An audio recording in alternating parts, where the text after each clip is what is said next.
This is a city that needed a player like this. This is a city that has been crying for a player like this. Trying to curl it through Jovinko with a cross in, Alton with a header!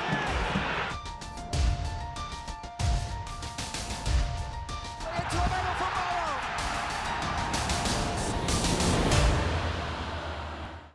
At last, Toronto FC supporters waited a long time for postseason soccer, and it finally arrived in 2015.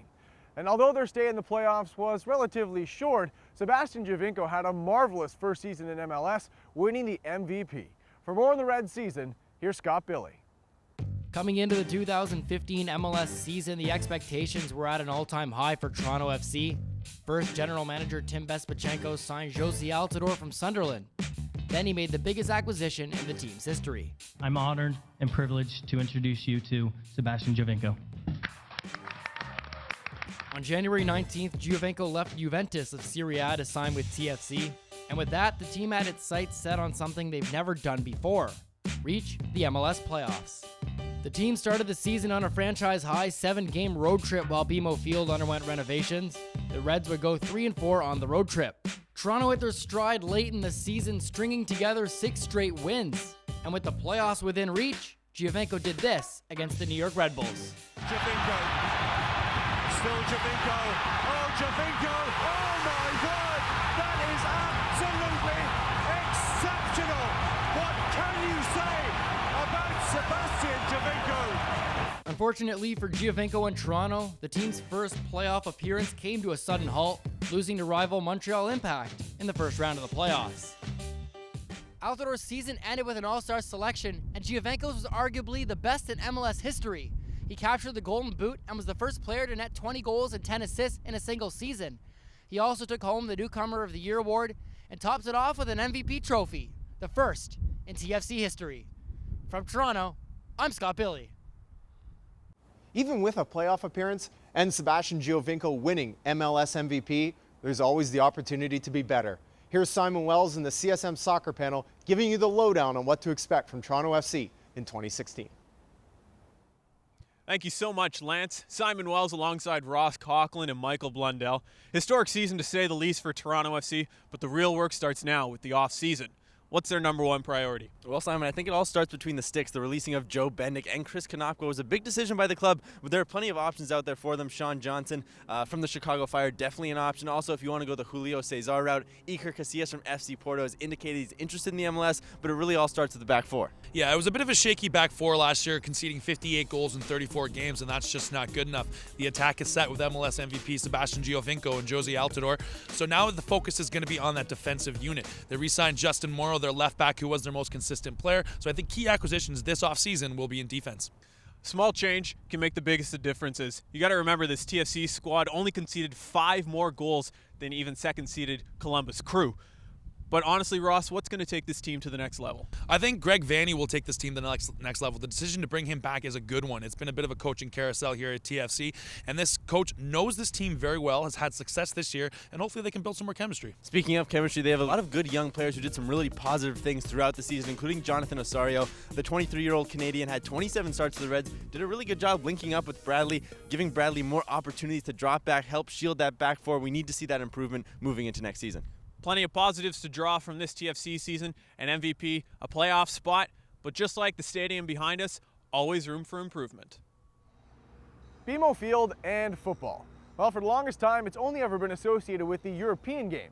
But starting in 2016, the Canadian version takes up roots as the Toronto Argonauts and Toronto FC become roommates. For more on the Argos' final season at the Rogers Centre, here's Chris Pimentel. The Argonauts knew coming into the 2015 season that they would have to get used to playing on the road. This team gelled together early, and a big part of that fast start was Trevor Harris. He threw 11 touchdowns in his first 4 games, while leading the team to comeback wins against Saskatchewan in Week 2 and BC in Week 5. Simply put, he was playing like an MOP candidate. Coming into September, this team was flying high, but they had big back-to-back matchups against the Hamilton Tiger Cats. Unfortunately for the Argos, the Steel City stole the show.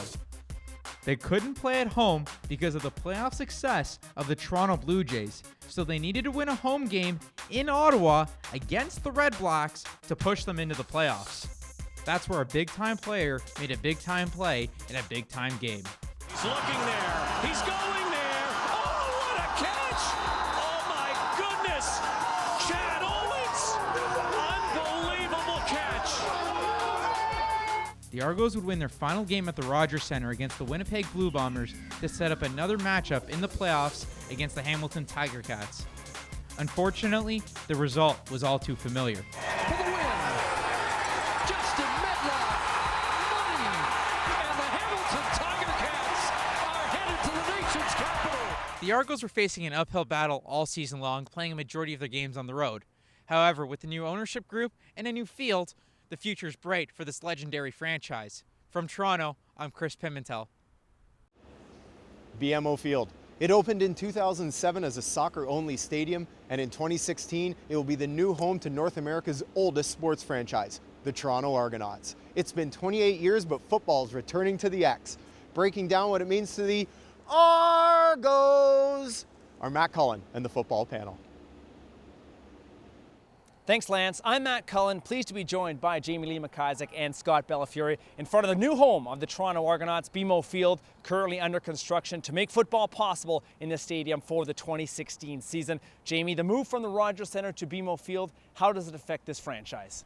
Well, Matt, the Argos have to look upon this as an opportunity of rebirth for a franchise that's been dwindling in the shadows of the Leafs, Raptors, Blue Jays, and even Toronto FC. The reins are now in the hands of Larry Tannenbaum, Bell, and BMO Field. It's not going to be easy trying to captivate a younger generation to be attracted to the CFL, but what they have to do is they have to make the fan experience of attending an Argos game at BMO Field the exact opposite of what it was in the confines of the Rogers Centre. Well, the preparations are absolutely in place to make that happen, and Scott, no better opportunity for the Argonauts to show off their brand new stadium when they host the 2016 Grey Cup right here at BMO Field. How important is this for the City of Toronto and the CFL?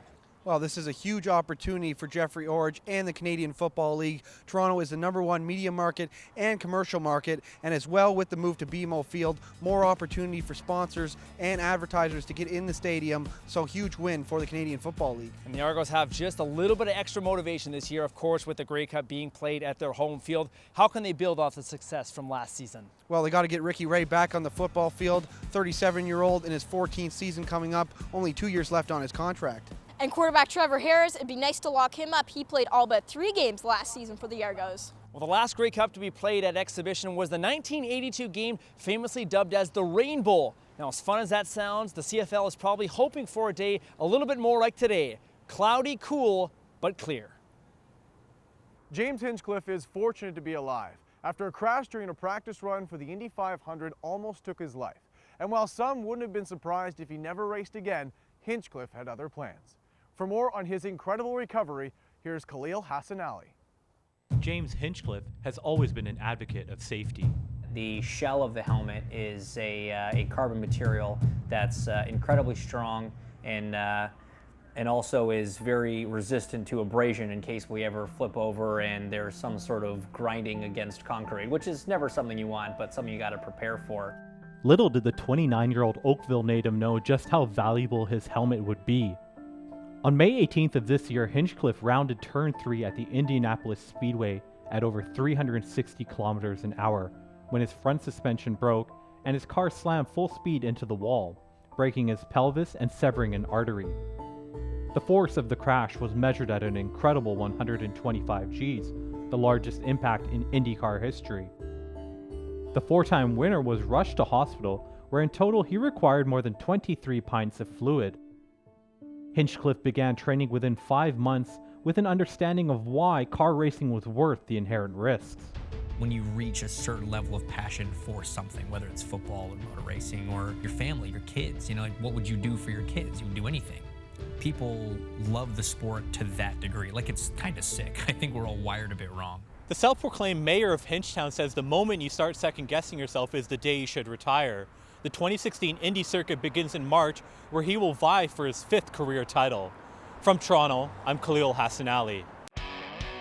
On the way, the largest sporting event ever on Canadian soil, while Toronto natives Andrew Wiggins and Kadisha Buchanan shine internationally. This is 416 Rewind.